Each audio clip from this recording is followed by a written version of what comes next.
Twilight Zone, hit the power switch, it does absolutely nothing. I mean nothing. Not a thing. So the first thing that you would think is you'd go inside the power box, which is normally mounted right there, and remove this fuse here, which I did, and the fuse is good. I mean, there's no problems with this fuse. You pull it out, check it with a meter, no problem. So the next thing I did is plug my soldering iron into here, and it lights up. So that, you know, I got one of these soldering irons that when you plug it in, the tip thing lights. So I plug it into there and it comes on, which means you're getting power, because sometimes, you know, it uses this style of power cord. It can fall out the back. I've seen that happen. People call me on a service call on that. That's pretty embarrassing for everybody involved. So did that. I decided to open up the power box because it was pretty clear that power wasn't getting from the power box to the transformer. So I open up the power box here. Obviously make sure the game's unplugged before you do this. And this little thermistor thing here is broken clean in half. Get this out of the way. Look at this thing. This is the thermistor right here. And look, right here, it broke clear in half. And so that takes power.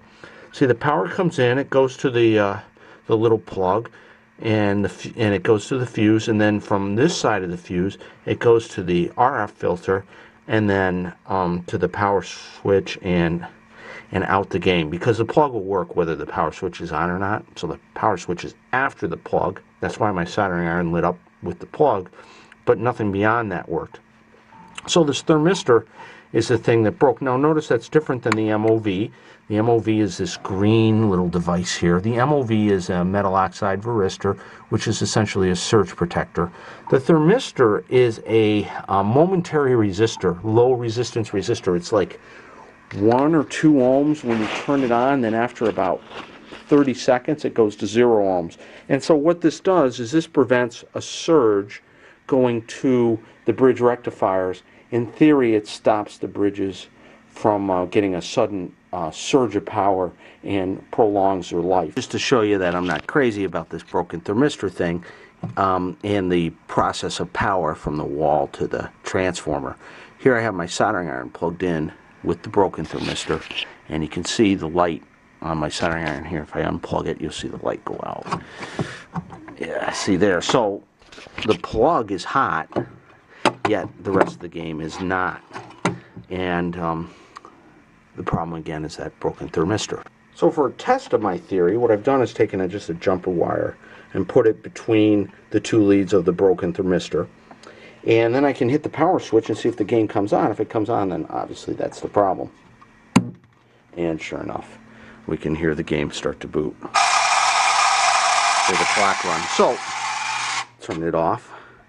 We can obviously see that the problem is the broken thermistor. So we'll put a new thermistor in. I should point out that sometimes the thermistor is responsible for odd reset issues with WPC games, because like I explained, it provides like 2 ohms of resistance for like the first 10 or 20 seconds the game's powered on.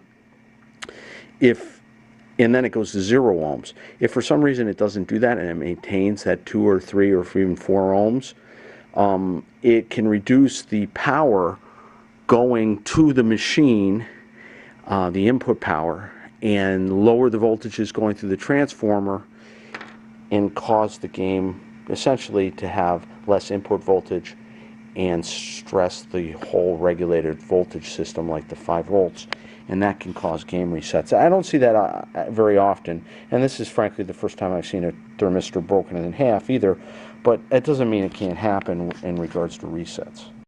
Here's our broken thermistor, and got a new one installed inside the power box, so we can flip it on and see that the game is now booting. So we should be good to go. Might be some test reports. Let's see, got any test reports? No test report, and no credit dot indicating that there's no test report. If there was a dot after the word free play or the credit number, that would indicate there's a test report, which means when we hit enter on the coin door to go into diagnostics, we would get a test report with the game suspected any potentially switches not working or other issues.